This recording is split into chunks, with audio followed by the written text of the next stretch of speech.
Right, another question. Another question is from Raymond. Raymond, buddy, how's it going, my man?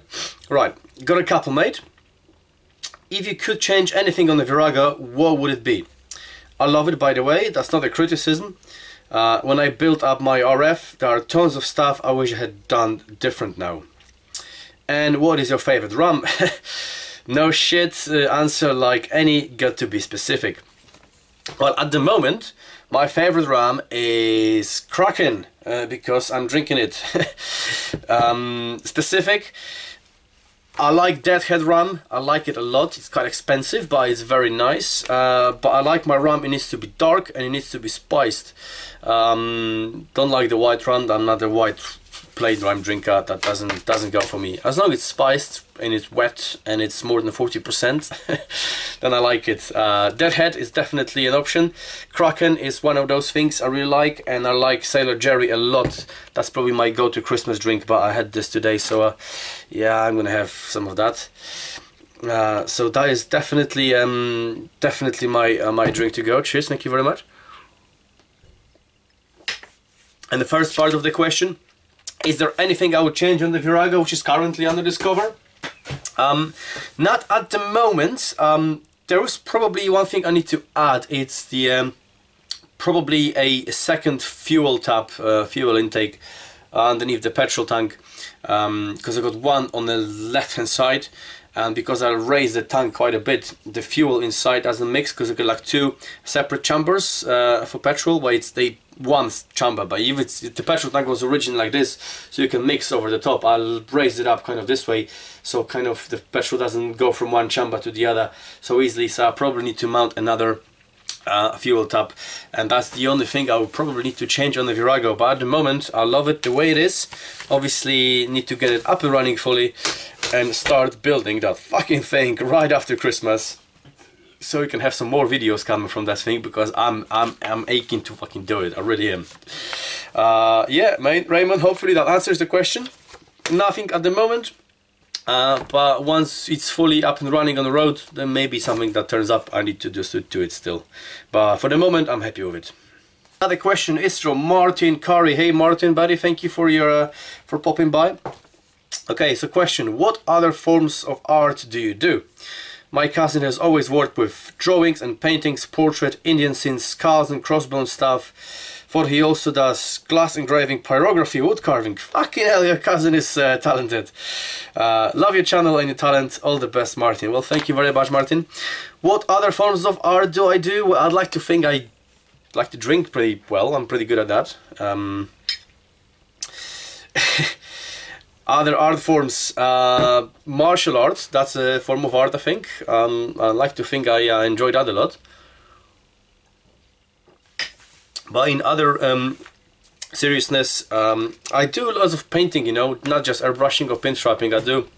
I don't do any portraits, never did any portraits, but I do some painting on glass if I can, and painting on some other things, and this and that. I would like to enjoy more, like, you know, wood carving or something like this. I've done, you know, bits and bobs here and there, but nowhere near the level I wanted to get to. Well, not level, even the amount of time to put into. It just, again, time comes to play, you know, you need to develop that skill, you need to practice that a lot. And I'm just not having time with everything else I do. You know, I work full time, I do this, I try to go to the gym, I try to ride my bikes, I try to work on my bikes, you know, it's...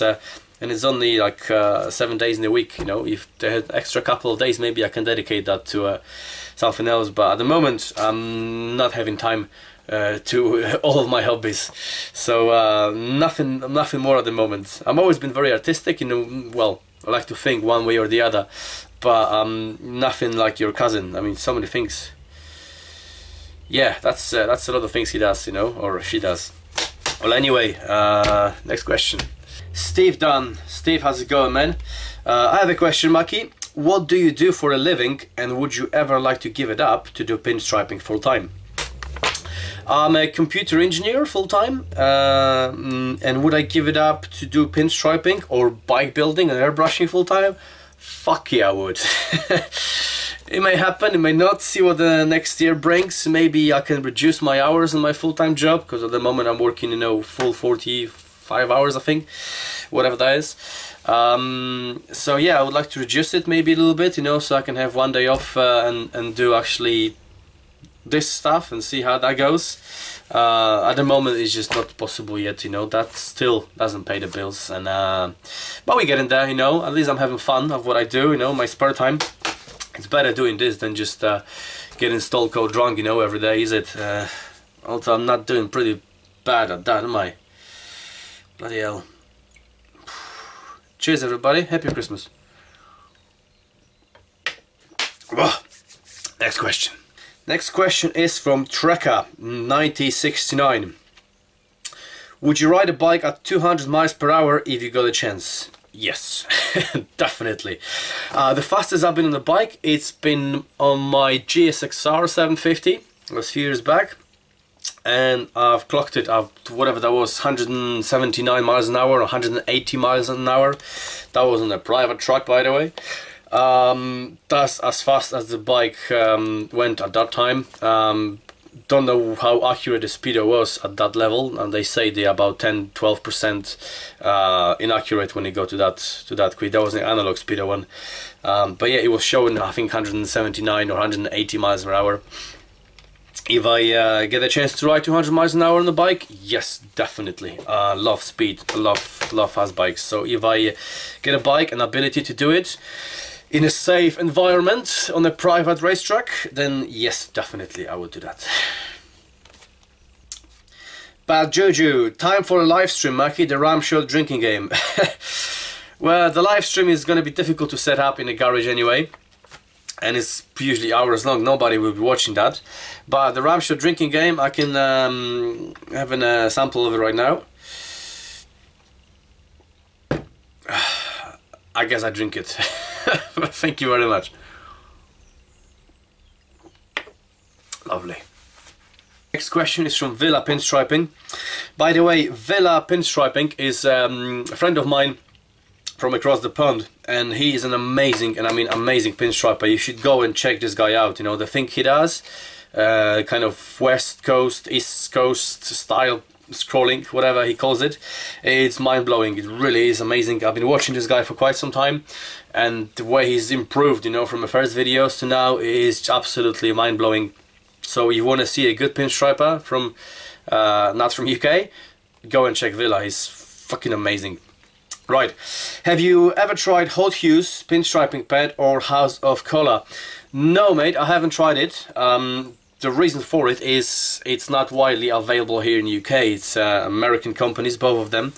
I heard very good things about both companies. I heard very good things, and yeah, but simple fact is, you know, to get them over here you need to pay extra shipping charges and all that stuff, and it's not widely available. So if I start working with it and then I run out of black or purple, whatever, I need to just order it specially, and the shipping is more expensive than the paint itself, and it's just becoming really difficult to work with this. One Shot is available in around the world, in Europe, in UK, so I'm using One Shot. I'm stuck to One Shot because it's been around forever and it works for me absolutely fine. I would like to put my hands on Hot Hues or House of Color, just take it for a spin, but didn't happen yet. So no, haven't tried it yet. Would I like to? Hopefully one day I will, yeah. Next question is from Søren Hjort. I hope I pronounced that properly.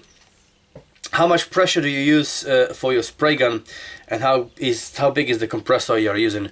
How much pressure in the spray gun? You mean spray gun, like a spray gun, the big one, the mini jet, or airbrush? In both cases it's very much similar. It all depends on the conditions you're working on, the temperature, you know, the humidity kind of in a way, and what kind of paint and how much reduce you got in that paint. I try to stay around 20 psi with airbrushing. I drop it to 10, I drop it to 5 sometimes when I'm working on really intricate and detailed work. Sometimes I go all the way to 35, you know, if I need to. Depends on the condition what I'm using. And the compressor, it's a small compressor. I think it's like 2 brake horsepower or something like this. It's 75 liter, you know, of air pumping in there. it's good enough for what I do. The biggest parts I paint is probably like you know, like this motorcycle parts, you know, in the petrol tank. I don't spray any car panels or anything bigger than that really, so this little compressor, it does perfectly well. Good job at what I do. Right, next question is from Echo79. What age are you, Mackie, and what's happening with that EP, brother? That's all I want to know. I'm 33, and the EP, well, we working on it with a friend of mine, with Ryan. Few songs are written, you know, still trying to find another member of the band. You wouldn't believe how difficult it is to find a decent drummer who can actually drum and has got a drum kit with him and can actually arrive on the rehearsal. That is impossible task. What is happening with it? Well, we're kind of limited by what it is around us, you know. We can program the drums, we can record it ourselves, and probably this is what's going to happen this year. We're just going to record it ourselves anyway, or program it and release something together, and then see whether we can take it from there. Right, another question from Jer Collins. Alright, how's it going? Thanks, Mackie, for the chance to ask a few questions. You got a few questions here. Number one, what size needle is in your airbrush and what PSR are you using it at? So as I said, PSI depends. I'm trying to stay around 20 PSI, but then you drop it up and down whatever you're working on. And what size needle is it? Well, I got the bigger one is 0.5. Then I got exchangeable part for this 0.3, and on the detail airbrush I got 0.3 and 0.2 as well. So it depends what kind of amount of detail I'm working on, but I'll discuss this later when I start my airbrushing tutorials in greater detail. Question number two is, what are your fire shapes made out of? I just cut them, you know. They are just shapes. I'll show them later on. They are just shapes, very random shapes. I cut them out of there was old poster. It's kind of plasticky. It's not paper and it's not super hard plastic, but it's like, you know, kind of plasticky kind of material or something like this. So it remains flexible and it doesn't absorb paint. That's very important. You can cut them out of paper, but paper will absorb paint and will absorb the moisture in it, whether that's solvent based or water based, and then it becomes wrinkly and the effect is not the same. So it's important to have it light and flexible and kind of thin, so you can really go in there and spray around it. But again, I will discuss this when we do the airbrushing tutorial. But I cut them all myself, you know. You can buy them, but why you pay 20 quid for something you can do yourself? Another question, is the 2K lacquer same stuff as we call 2-pack here in Ireland? Thanks for the videos, keep them coming. Yes, I believe the 2K lacquer is the same stuff as 2-pack. I believe that is the same, just a different name for it. Basically you got two components, the lacquer and the hardener, and you mix it together in an appropriate ratio, and that becomes your 2K or 2-pack. I think that's the same thing. Hope that helps. Another question, well, it's not a question, it's from Bruce Kirk. Skull.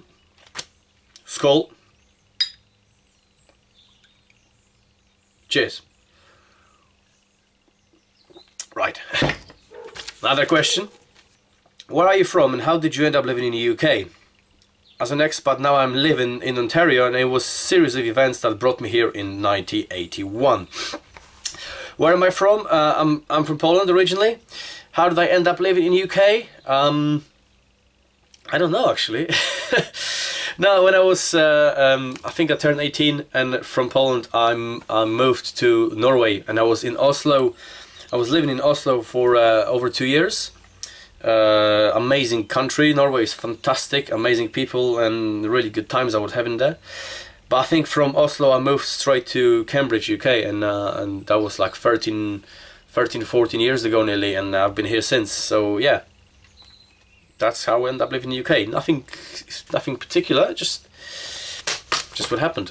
Hope that helps. Question from one UK rider. How's it going, man? Do you do many rallies, or have you got any plan for next year? There's actually 3 questions here, so I'll do this one first. Do I do many rallies? I don't do many rallies. I do some rallies. I try to do some of the bigger ones, and I always find rallies are kind of the same everywhere. The journey there and back, that's what makes a difference, because I love riding my bike. It's not necessarily going to the rally. You go to the rally, you park your bike, then you walk around, you know, have a look at some bikes, and there's maybe a live band and a burger van or something like that. Depends how big or small they are, but they are pretty much the same. So do I have any plans for next year? There are a couple local ones, I always do, but nothing too major, you know. I'd rather ride my bike, you know, to a different destinations, locations, rather than the rallies. But if there's a rally on the way, then I might as well do that. I'd rather do more music festivals than motorcycle rallies, really. And yes, I often travel there on my bike, like in Belgium there are a couple of good festivals, and I try to do them every year. So I put a tent and some other stuff in the back of my bike and I travel to that location. Music festivals as of rock and metal festivals, that's pretty much it. Next part of the question is, have you traveled by bike to a foreign country? Yes, I've done it. I do it every year. France, Belgium, Netherlands, Germany. Never been to Spain on a bike yet, but you know, it's happening. So yeah, definitely. And what is your best biking memory? That's probably last year. I went to south of France on a bike and a road from Nice. No, it wasn't Nice. Yeah, it was road from Nice all the way through Cannes to Saint-Tropez. Yeah, that Riviera, that road was absolutely amazing. It's not that long. It probably takes about 2 hours. But the scenery, the corners, you climbing up the mountains, and you got sea on one side and mountains on the other side, and the corners just going absolutely crazy in beautiful weather, and it was the best memory I had. So we have in Nice, going from Monaco, passing Nice, then you got Cannes and Saint-Tropez. That road was absolutely astonishing. That's my best biking memory so far from a road on a bike. Yeah, definitely. Need to do it again. Right, another question, but I'm getting thirsty, so might as well enjoy a little bit of that. Happy Christmas. Oh, right. Next question is from Wowie. Mark Diddy. Hello Mark. When is the best to remove masking tape? When the paint is dry, or is it still wet, or when it's tacky? I guess it depends, you know. If you are airbrushing, then the paint is dry pretty much instantly. Depends on how much you put it there. It's pretty much straight away dried out. So if you just need to mask like a line or something, then you can remove it straight away. If you painting a helmet and need to leave the masking tape on there for a longer time, make sure you use good quality masking tape, otherwise you risking to have the residue underneath there. I like to remove when it's wet, not too wet, but when it's getting tacky. Sometimes you need to leave it for a little bit longer. I avoid to leave it on the surface for longer than a few days, but sometimes it's necessary as well. But yeah, I try to remove the masking tape. Depends on what you're working on, as early as possible when it's not still running, still wet, so wet that it's actually running over it, and that's probably a bad idea. But just use common sense, you know. Be careful with it and try not to touch the masking tape when you remove it to the other part of whatever you're painting, because you have to start over again. It kind of makes sense. And another one is from Raymo P. Goddamn, I like that music. Greetings from EST. Not a question, but I'll drink to that. Thanks very much. I like that music too, otherwise I wouldn't be posting it out on my channel. Lots of you asking me where the music is from. Well, the music is by Ethan Maxell. It's one of the YouTube royalty-free artists. I discovered him when I was actually starting my YouTube journey, because you can't put music by Megadeth or Motorhead because it's copyright, and you have to buy it and pay for it and all that stuff. I can't afford that. So Ethan, I found this guy, a very talented guitarist. And it's free on YouTube. You know, he uploaded for free on YouTube, and I'm very grateful because the guy is super talented, and I think the music goes really well with what I do in the garage. So here's to Ethan. Cheers.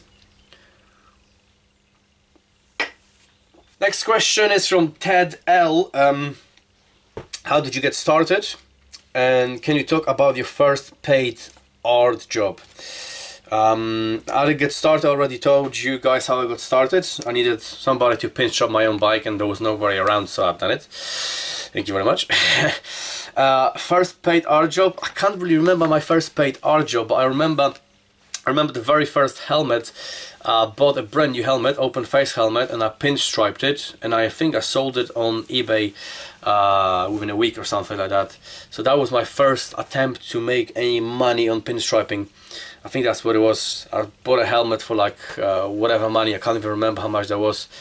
I think I put like, you know, 20 quid on top of that and sold within a week. So that was my first 20 pounds I think I made on pinstriping, and that was yeah, that was some time ago. Yeah, good times. But yes, mate, I'm gonna have a beer for you. I got a couple of beers over here, so I'm definitely gonna have a beer later on. But first, I need to bottle that bottle of rum, which I'm not doing very well because we only halfway through and the questions are nearly over. So I need to pick up my game. Ooh, hang on a second. There we go. Damn it. Right. Cheers. Oh. One more question from David Chadwick. David, my brother, how you doing?